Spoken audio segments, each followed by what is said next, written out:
The most popular spot is the next island, Santa Cruz Island, where we have our highest visitor use capacity. So that's a watchword. Not all parks have that. Create daily use limits just to keep the crowds down and try to keep everyone's experience level high, right? And, create those impressions where people have a meaningful connection to the space. That's what we're here for. San Miguel Island, you're going to have to do a beach landing. If you've ever seen a Navy SEALs movie or something like that, you're going to feel pretty cool. You're going to jump in that boat.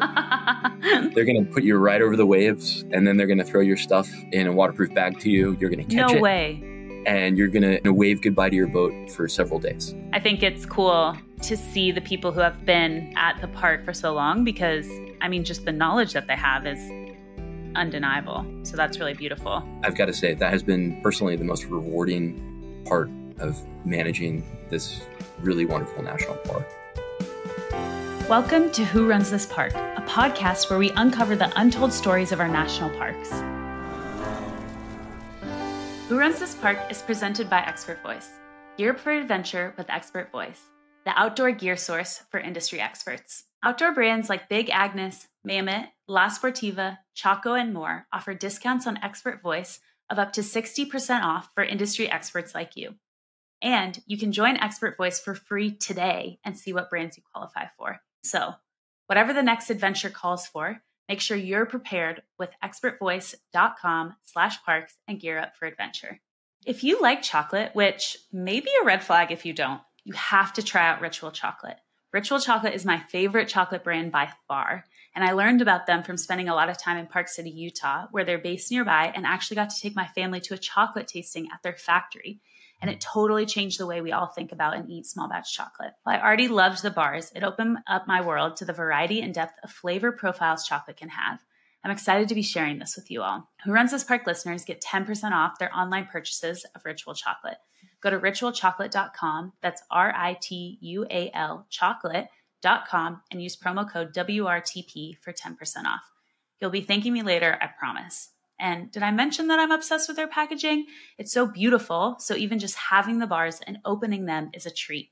Get on it and order some chocolate. Hello, everyone, and welcome to Who Runs This Park, a podcast where you are invited into the hearts and stories of those who have committed their careers to the protection and preservation of our great national parks.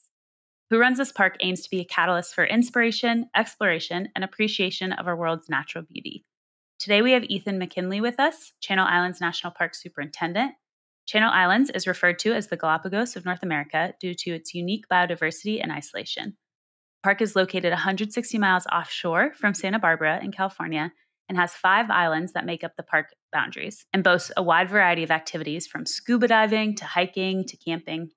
Ethan himself has been superintendent since 2019, being one of the Park Service's youngest superintendents. What an honor. In addition to his position at Channel Islands, he has worked at parks across the country and even got to start a park from the ground up in Delaware. Ethan's love for the outdoors comes through in the way he cares for Channel Islands, and I'm beyond excited to learn more about his story and about Channel Islands National Park. Ethan, welcome to Who Runs This Park. We're excited to have you here today.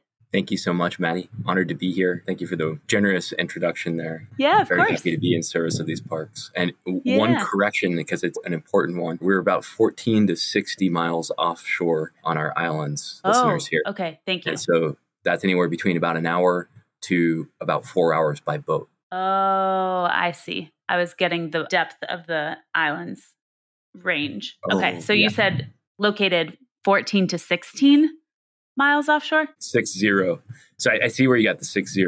Yeah. So 60. Okay. Yeah. Oh, yep. Okay. So the park is located 60 miles offshore from Santa Barbara. I would love for you to take some time to kind of set up the geography of Channel Islands, like the different island makeups and just kind of what we're working with. When a visitor goes to Channel Islands, what can they expect to see and experience? So Channel Islands National Park, like you mentioned, is referred to as the Galapagos of North America with good reason. We have about 140 endemic species. That means they can't be found anywhere else in the world. And that unique composition of species is reflective of the environments they live in and how they've speciated, so how they've become different, evolving over time. And so each one of these islands has never been connected to the mainland of California. So it's been a long time for these species to develop in their own environment. And that really sets the stage for what you're going to see when you're out there. So let's start in the south. So about 40 miles from Ventura, you can get to Santa Barbara Island. which is only about a square mile, but has some of the best pelagic or ocean-going bird habitat in the world. It's completely covered by nests nearly, and you'll see all kinds of species of birds, and it's a critical habitat for them. It's hard to get to. It's currently closed because we're rebuilding the wharf or the pier structure there. It's in the open ocean. It's for the rugged and those looking for an adventure. If you have your own boat, once it's open, you can get out there. But it's our least visited island because of how hard it is to get to. Working your way up, Anacapa Island is much easier to get to. It's only about an hour away from the mainland. You can get there by concessionaire vessel. That's Island Packers. It takes about 98% of the people out to the islands. They're great. You'll do some whale watching and some dolphin watching on your way out. You'll get there. You're going to see a lot of birds. But as you get off the boat, you also want to look down because you'll see some of this wonderful, pristine kelp forest as well. And that's one of the other things that makes this park very unique. It's not just land, it's also sea. So we have 250,000 acres. About half of that is on land, and about half of that is in the oceans. And we have direct and indirect protections over those ocean waters. So Anacapa has a lighthouse. It has Inspiration Point. It's where you want to go to kind of get your iconic shot of the Channel Islands.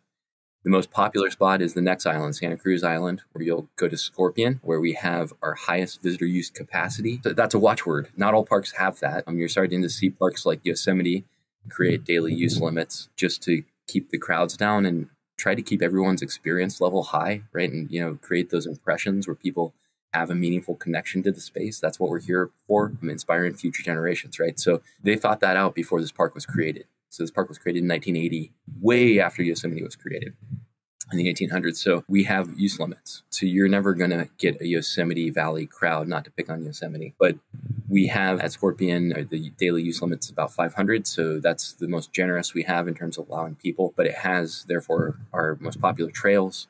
Snorkeling. We have kayaking out there, some of the best sea kayaking you're going to find, especially in the mainland United States. You can go to sea caves that are, these volcanic sea caves that are just dramatic, dark, beautiful. The water's going to be clear and green on some days. You're going to see kelp forest.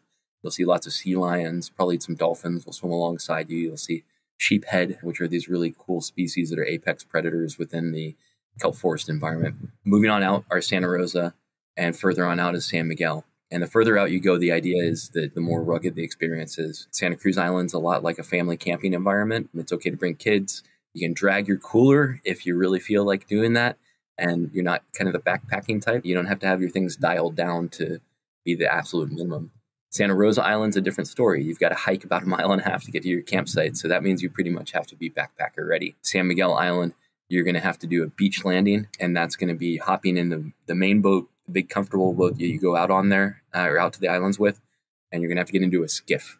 And a skiff is a smaller, rigid hull inflatable boat, right? If you've ever seen a Navy SEALs movie or something like that, you're going to feel pretty cool. You're going to jump in that boat. They're going to put you right over the waves, and then they're going to throw your stuff in a waterproof bag to you. You're going to catch it. No way.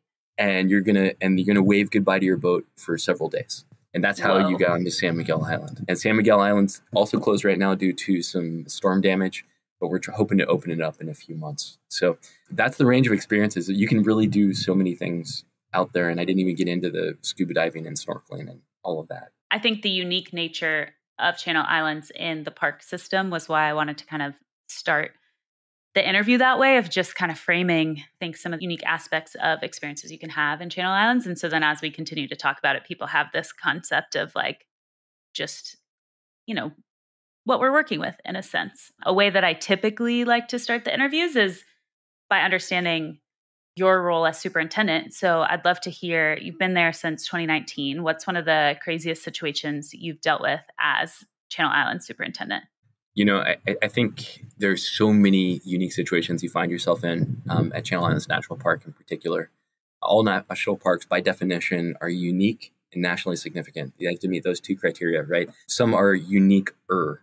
And Channel Islands National Park, a good way to think about it is an Alaskan-style national park just off the coast of Southern California in a megalopolis that is 23 million people or so.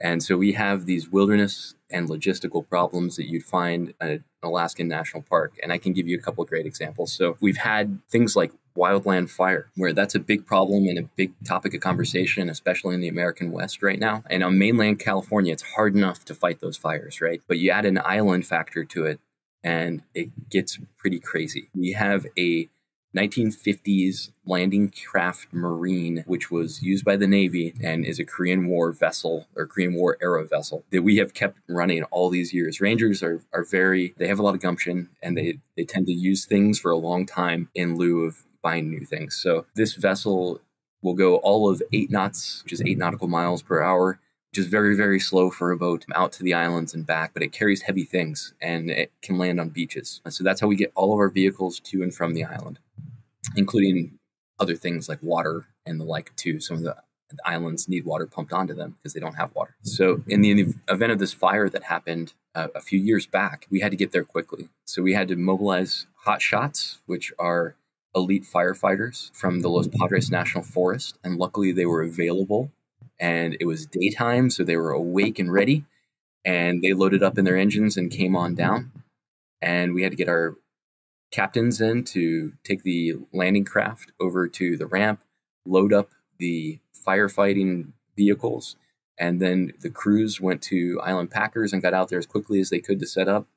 And essentially from the time of the alarm going off, we have a fire, it's on an island. Our policy is absolute suppression. Do everything you can, throw everything you can at it before it burns the island. And the time they were able to get on the firefight was a little over 4 hours. And that would be a very, very long, unideal response on the mainland. But on the island, it was the absolute best case scenario.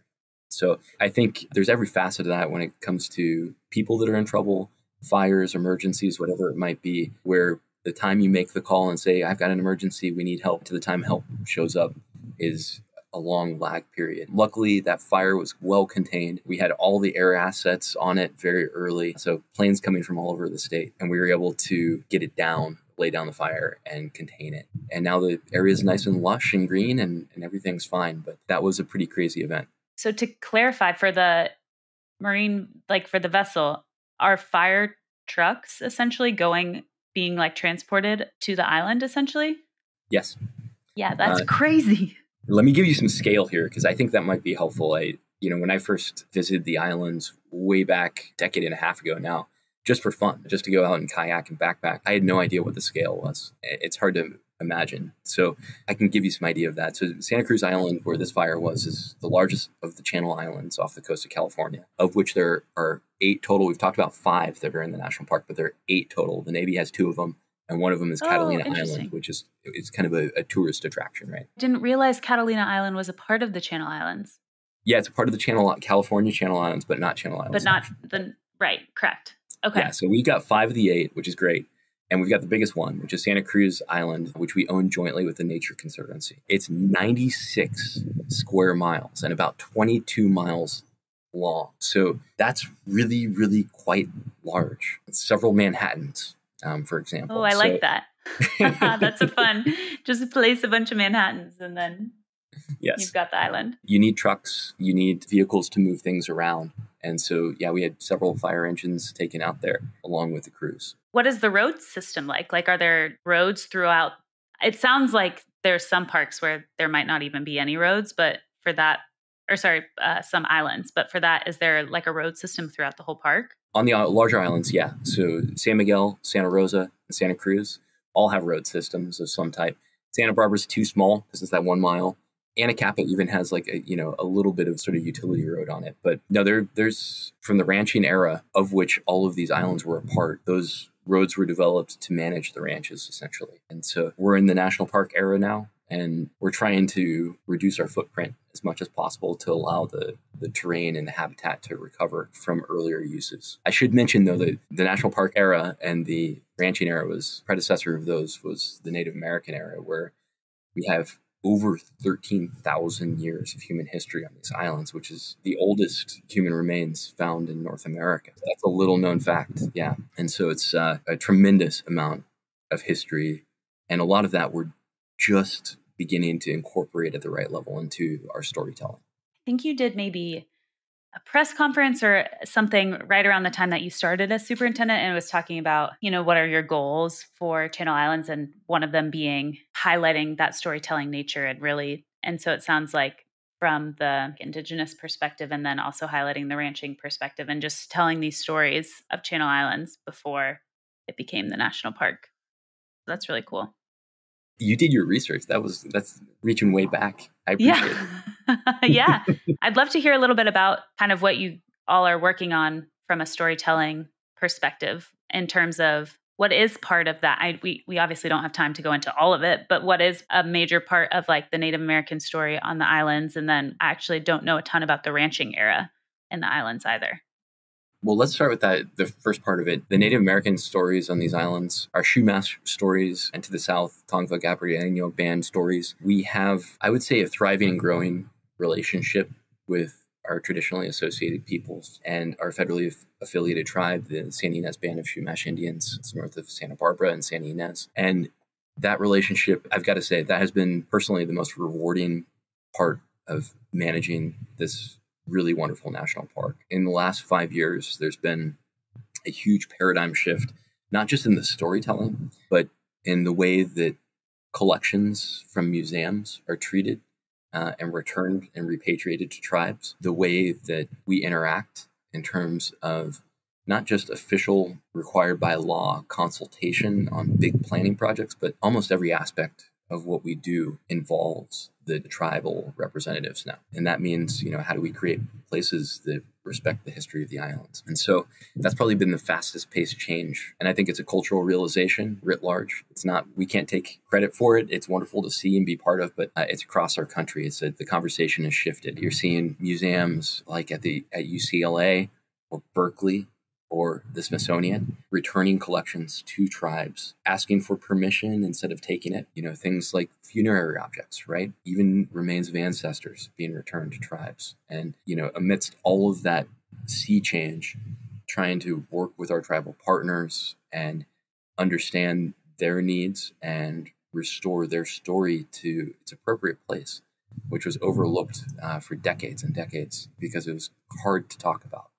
And it didn't make us all look good very much. It was hard to find the words to talk about it in a way that I think was connected with people and helped them to take ownership of their history, and also represented that it's not all history, right? We're in this new sort of cultural realization era where we have a modern connection to the tribes. It's contemporary. It's not just history. So a good example is once a year we do a Tomo crossing. I actually got practice for it this Saturday, which is a redwood plank canoe. It's about 2 canoe lengths or eastern canoe lengths. And we have archaeological proof that those have been around for over 7,000 years or so. And the Chumash used these as a rather complex society to travel around between the islands as well as the mainland. Places like Carpinteria were named after the carpenters that the Spanish found on the beach making these tomals, right? Who were Chumash. And so it's a practice that's getting life breathed back into it.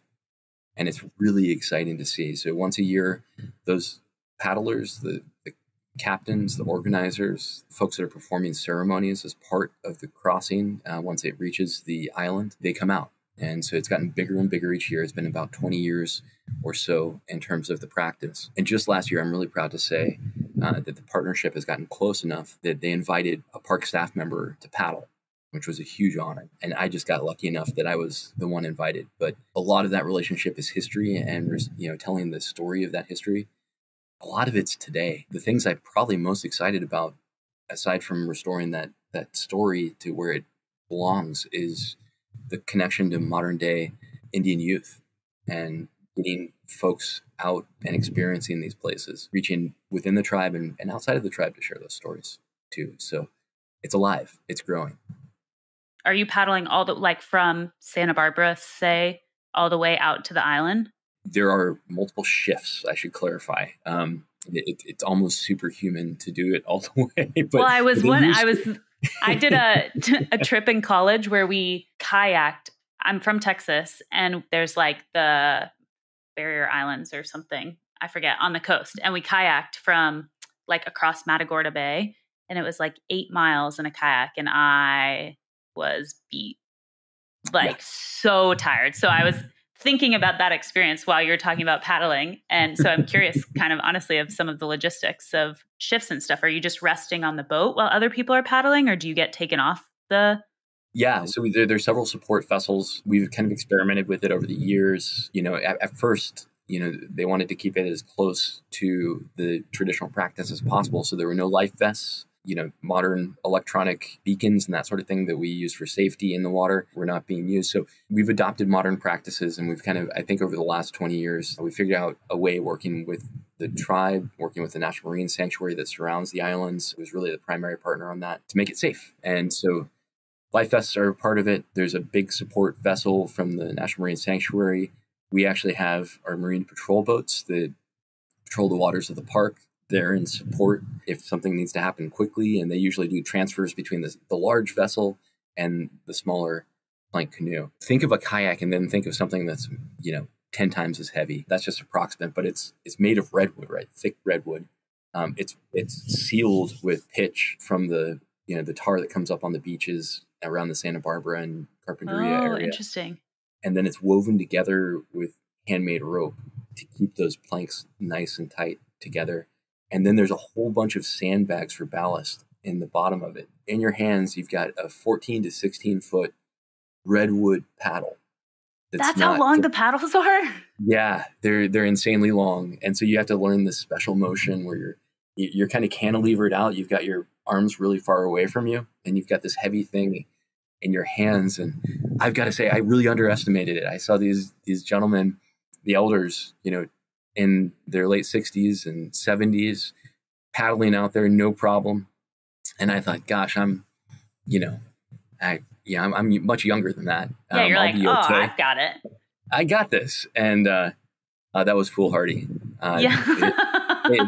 They have amazing shoulder strength, and while we were training together, they were outlasting me easily. So we had a really wonderful crossing. When we got to the islands, and then we can kind of move on from this one, but when we got to the islands, we had a sweat lodge, bear dance. That's a very sacred dance. It's kind of a combination of traditions, because a lot of the traditions got fractured and broken as the tribes were pushed to reservations, as a lot of death happened among the native tribes. A lot of the stories that got handed down orally did not make it through. So you'll see tribes combining stories sometimes, like the bear dance tradition, that get practiced through to this day. It's what they have, right?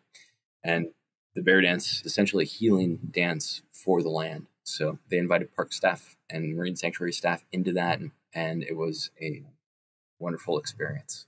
Yeah, that's really cool. Thank you for sharing about that. I do want to, because one thing I think is really unique from your experience, before we jump more into talking about Channel Islands, is your experience building a new national park from the ground up. So I'd love to hear a little bit about that and how you feel it prepared you to your current position now as Channel Islands Superintendent. Sure. The First State National Historical Park, probably still many haven't heard of because it's so young, was established in 2013 as a national monument. In 2014, it got its National Historical Park status, which was essentially going from just an executive order to a full congressional national park declaration. So it's 7 units across the state of Delaware. 6 of those units are partner run. 1 is not. And we had to figure out, as you can imagine, a lot of sort of agreements. How are we going to do this together? What does this site mean to the overall story of the park? How do we combine 7 different units to tell an overarching story of the first state? And there were stories like that I hadn't read a lot about in the history books and were totally undercovered in our That's U.S. really cool. history curriculum. Yeah. Like New Sweden. And New Sweden was this brand new European colony that encompassed Philadelphia and Delaware all at the same time. And there were actually wars between, or battles between, New Amsterdam, which was Manhattan, right? And the Dutch and the Swedish. Really? and associated and affiliated tribes that were fighting on either's behalf against the others. And so it was really fascinating, the chapters of American history that happened there. And the values that they carried were quite different than New England, for example. New Sweden introduced one of the first African Americans to the New World. And, that person, I'm sorry, Africans, not African American at the time, that person became a captain or a pilot for New Sweden. So there are all these stories that were just like begging to be told, right? And we had all these new communities surrounding these units. lots of excitement. And guess how many staff members we had? My guess is you had fewer than you needed. Yeah. Two of us. There were two of us to live up to all these expectations and excitement. The two of us wanted to do that passionately and exuberantly. Right, of course. And we did. And we worked really long hours, and we tried so hard to address all the concerns, from cleaning toilets to, creating new parking lots, to managing trails and situations that were going on in the unit that we were managing ourselves, to figuring out how to take care of 20 residences we had in that unit, onto how do we get a visitor center? How do we line up for that? And how do we work with our partners? It would have been a full-time job to really do it right at each one of those units, much less trying to do the whole thing at the same time with a super small staff. And that's a new national park. That's how it starts. That was kind of the lesson learned, was you learn about every single facet. I imagine it's quite a lot like starting a new company. You're going to learn about accounting. You're going to learn about personnel. You're going to learn about what I'm doing right now. Great. I literally was on the phone with comptroller of Texas trying to understand sales and use tax law so that I'm properly, any event is a proper accounting event. And so I feel that of so Maddie, I know I have the experience. And now that transition from First State, where we're doing it, brick by brick, really grassroots as much as we can. Sometimes, getting overwhelmed by the immediate needs of taking care of visitors and, spending less time in that strategic zone. Sometimes really thinking about the future of the park. We're able to somehow pull it all together. And that's how it usually goes, is somehow things, you're I don't know how, but it somehow usually gets pulled together. And now First State's thriving. It's really wonderful to see. Their team is phenomenal. It's bigger and growing. They just cut the ribbon on a new visitor center that was long in the making. And, we kind of laid the groundwork for some of the project recruitment and getting it funded. But that takes years and years and years. And so it's, everyone had a role to play. And everyone, I think, was really excited about seeing that park succeed. And so it's got a bright future. Lots of community that supports it. And if you're in Delaware, go check it out. I mean, it's really fun to go see a new national park. Don't expect it to be the polished thing that is Yosemite. They had a lot of years to do that, but do check it out. Gosh, I keep on picking on Yosemite, don't I? It's okay. I think you used to work there, so you have experience.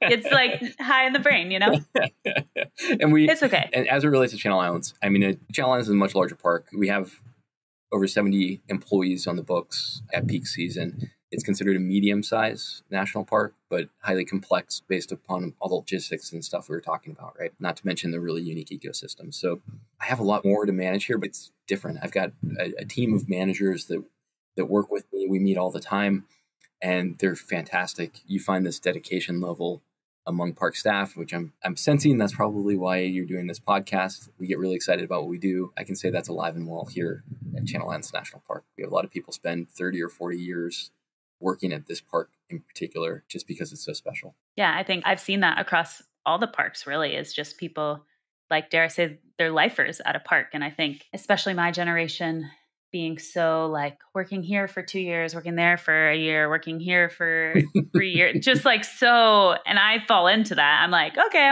I'm bored. What's next? We're here for you too. I mean, we have a lot of people come through in internships, and a lot of people come through with seasonal jobs and get a taste, and they're yeah, and this is inspiring me to go do something else, and that's great. But yeah, I think it's cool to see the people who have been at the parks for at a specific park for so long, because I mean, just the knowledge that they have is undeniable. So that's really beautiful. One kind of, you mentioned just some unique stuff about the ecosystem. Something I saw was that Channel Islands has a biosecurity program. And I was curious about that. I've never heard of that. And I think you all work with the Navy as well. And then you said the Navy has 2 of the islands. So I'd just love to hear a little bit more about that. 3 technically, but I can explain that one. We have San Miguel Island in the national park is actually owned by the Navy. Interesting. Which is okay. A complexity. I mean, the list of complex things is never ending. It's another partnership to manage, and it's a very good one. They're actually coming here later today. We're behind on a few fronts as a country in terms of conservation. I think we quickly realize as we're repairing these islands from previous different uses, right? So uses that brought the ranching era, for example, that had, this wonderful period on the islands that did a lot of great things for the families engaged and created a lot of wonderful history there. They also introduced, there's a lot of invasive species and a lot of damage to the land for the native species as well. So we're doing things across the board that are recovering those islands and getting them back to their current, or, to their level of, sort of pre-European contact, right? Trying to get them back to as many native species as possible, recover those ecosystems to make them as self-sustainable as possible, and then get out. That's typically how the Park Service approaches conservation. Is we don't want to be overly interventionalist, but we do want to intervene if there's been a human-caused and major disturbance to the ecosystem. So we know we've got all of these 140 endemic species, right? We've got the Galapagos of North America. There's been some damage done. We want to repair it, and we need to sort of stem the chances for future damage. And that is biosecurity. So biosecurity is ensuring that those folks that are embarking out to the islands are not bringing with them any introduced species. And when I say species, I mean the gamut, right? So it could be an ant in your backpack. It could be a seed that's going to germinate on the bottom of your boot, that you just went hiking with, somewhere nearby or across the world. It could be, a rat on a boat, which I know gross, right? But like that's still. I lived in New York. It's par for the course. And we actually have some tools there. We're short on them right now, and we're trying to raise awareness of this. It's going to take everybody to make this work. So as we're fighting back those invasive species on the islands, we're doing active restoration. We're spending millions and millions of dollars over the years to try to make these islands as biosecure as possible and restore the habitat. We're trying to reach out to folks and ask them to do their part, essentially. So in the coming months, we're actually going to put a New Zealand designed, and they're way ahead of us, right? A New Zealand designed biosecurity station that actually has spray that comes up on the bottom of your boot. It's anti-germination, so it'll kill the possibility of those seeds, even if they're there from establishing on the islands. It'll have some education up around it for each of our visitors to understand what biosecurity is. And I think we got to come up with a better name too, Maddie. Like, and biosecurity sounds like there's been an outbreak or something. It mixes because it's I was intrigued and I had to ask about it because it is this, I don't know the right word, but I was curious. That's why I was like, I got to get more information on biosecurity because it sounds maybe scarier than it actually is. Yeah, it sounds like something you'd find in like the Fallout series, right? Yes, It's like sort of post-apocalyptic sounding thing. And we're taking it really seriously. We actually have the Nature Conservancies put up cameras that are running off of a mesh network, which is like a high-speed network that allows for essentially those cameras to do all the computer calculations right there and at high speed. And they are doing live tracking of using AI of species that might be coming on land where we have piers and docks, right? So if a rat came onto the land, hopefully one of our tracking cameras would pick it up, and we have a whole eradication policy that would cause immediate action. We would go out there, we try to, locate that individual, and hopefully they wouldn't have bred by then, and we're not dealing with a full population. That's the level that it's getting to. And we're finding out, it's kind of that old saying, an ounce of prevention, a pound of cure, right? Yeah. You're making me think of one of my earlier interviews was with the Voyagers superintendent. And we were talking about how prevention is a lot less expensive than restoration. And obviously we don't always have that luxury. Sometimes we have to just like deal with restoration and stuff like that. But I think if you can front load the effort in areas, it will pay off. And like, if we're like just being really like mathematical about it, like from a resourcing perspective, it will, like a financial resource, like restoration takes a lot of money. If we're just following the money, which is sometimes just easy to do, even from that perspective, prevention is you're a benefit. Speaking my language, Maddie. Yeah. This might all sound kind of like tree hugging stuff, but my degree is actually in business. There is a numerical way to think about how we can be most efficient, maintaining the ideal level of conservation in these parks. And we're having to get there. I think every superintendent in the country, every program manager is really having to think, how can I stretch my dollar? Just because our purchasing power has gone down over the years. So it's a necessity. Well, and I think every superintendent has kind of hinted at this, or it's just the nature of it, of there's never enough money to fix all the things that you need. And so the more you can stretch what you're given, the better. Yeah. And I can frame it for you because I get suspicious myself as a bureaucrat when I hear other bureaucrats say, well, we don't have enough money. And because, you hear it all the time, right? In the Park Service, we're at about negative 20% in terms of our total full-time equivalents, so FTE employees, over the last 10 to 15 years. That's as a whole. So that's taken us down from around 25,000 to 20,000 employees. And that drills down, that stacks up with the parks. So it's not just, folks sitting in Washington or in a regional office. It is seen at the parks in the field. So, for example, we don't have a biosecurity employee anymore. We are trying to run it as a collateral duty among other divisions. Trying to solve for that. We're not giving up on it, but it gets trickier over time. I think I've heard not that exact number, but that sentiment of that we are down percentage-wise employees, but we're up significantly in visitation. And so that makes it challenging. Those numbers going in opposite directions is not helpful. Can you share a little bit about how Channel Islands, partners with the Navy or what that partnership is like? So San Miguel Island is owned by the Navy and has been all the way along. We started operating it in the 1960s, and it's a unique operation. So the Navy in previous generations, including World War II, used it as a bombing range. And we still have to this day, everyone that goes out there to lead hikes or, any ranger on the island needs to be trained in unexploded ordnance, which isn't a huge lift, but it certainly catches your attention. Sounds right? Scary.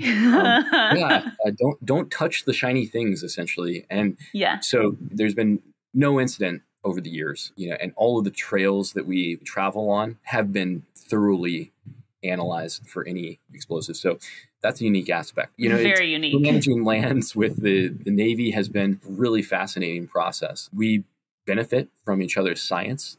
Believe it or not, the Navy, they have Bill Hoyer down on San Nicolas Island, and he's essentially in charge of the conservation projects on the island, making sure that people slow down for island foxes, making sure that the important species, listed species, for example, are thriving on that island, things that might be threatened or endangered, making sure that message is getting out to all of those Navy individuals, those soldiers that are potentially there as civilians or, enlisted or officers, and probably thinking about something quite different than the island fox because they've got a mission to do, right? So it's been really fascinating. And we've shared a lot of notes. We collaborate a tremendous deal in terms of managing those spaces. And it's been a really fascinating partnership. It was much different than I might have imagined when I first moved in. And it's great that they have conservation as, a lead tenet of how they manage land along the parks. I love to hear that.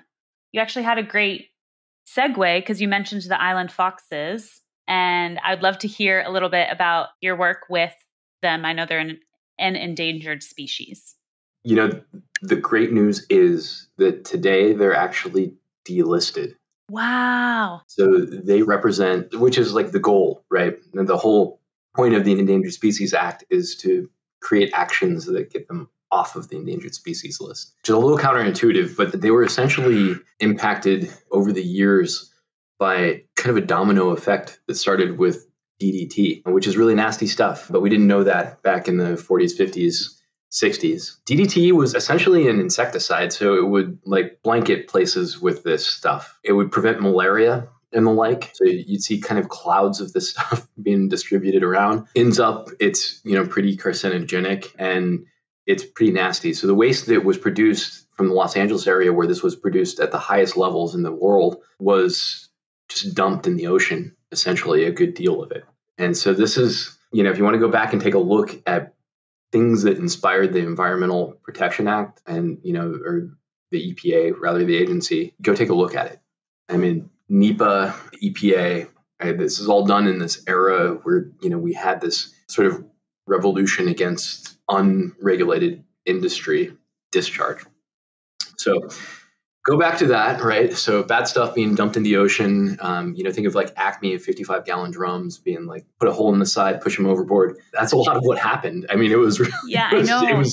It was exactly that, kind of maybe where the cartoons out of sight, out of mind, mentality. It's in the ocean, it'll be fine. It'll be diluted. Yeah. Ends up it wasn't fine. So the fish would absorb this, and our beautiful native bald eagles on the Channel Islands would eat those fish. They like scaly things, right? So it got to a point where the eagles were actually extirpated, which means that they went extinct locally. So they were no longer on the islands. And we weren't really sure why at the time. Over time, as we started to stand up something that this park has that's very unique, which is we're called a prototype park. And in a nutshell, that means that we inventory and monitor key species throughout the park to ensure their health as an indicator of the overall health of the ecosystem, which sounds simple. It's very hard. And it takes a lot of hours. You're monitoring the ecosystem on the island, not like That's for right. Okay, I see. Underwater and on the islands. Ooh. Yeah, so cool twist. We can talk about that a little more, but we're looking, right? Where we're set up to do this in 1980. We start looking at the species, what's going on. In the 90s, we start to see some problems. Our island fox, which is our like most charismatic megafauna, even though max, they're like 5 pounds, adult male. they will fit in a purse if pushed into a purse, which I do not recommend anyone doing. Oh my God, they're so cute. They are really, really cute. They are very adorable, but they're also apex predators, so they like to be wild. Really?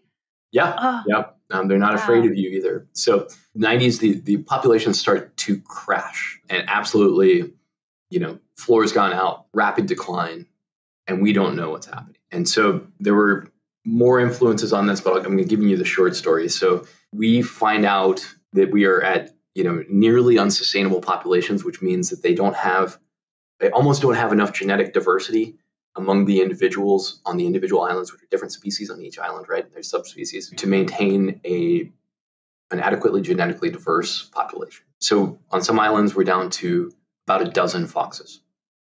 And so on each of the islands, what we do is split the populations into individual breeding colonies. So we have 2 separate breeding colonies on each island that has foxes, and only 3 of our islands have foxes. And so we developed this protocol. We're taking care of them. We're trying to figure out what's going on here. We find out that since those bald eagles left, a couple things had happened. That DDT that had wiped them out left their competitors to move in, golden eagles.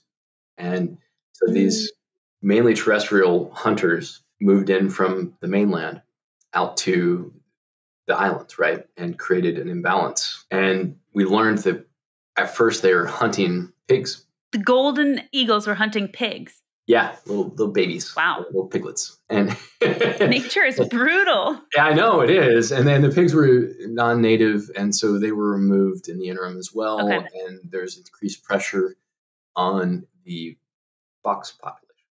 So we found out that the bald eagles who liked scaly things, no longer there.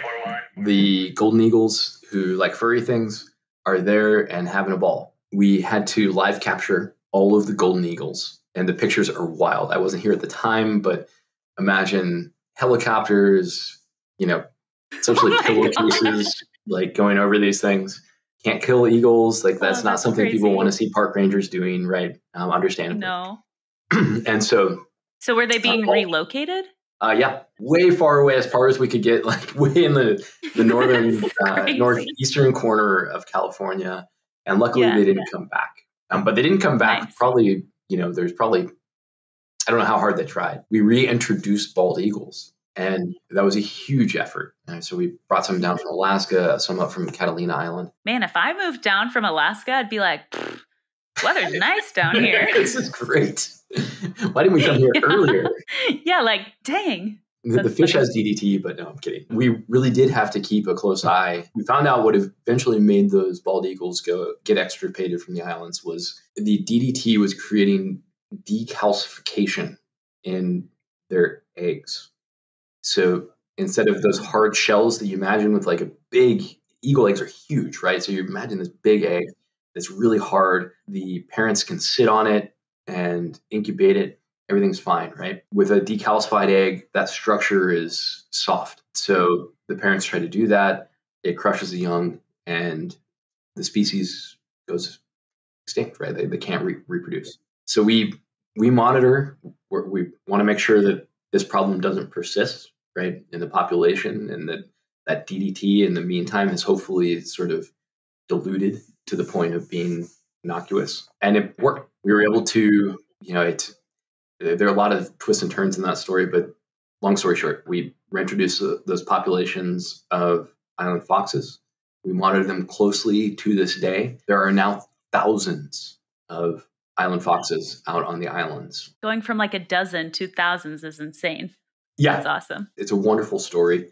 It's the fastest mammalian endangered species recovery in history. Happened right here. That's cool. I do want to be aware of our time. And unfortunately, we're kind of nearing the end of our time together. There's so many areas that we could go off to. And yeah, I feel like we're just opening the can of worms of Channel Islands. But something... Well, you can call anytime, Maddie. This has been really fun. Thanks. Yeah, I appreciate it. A way I like to wrap up interviews is, what is something you wish everyone knew about Channel Islands National Park, regardless of if they have or haven't been?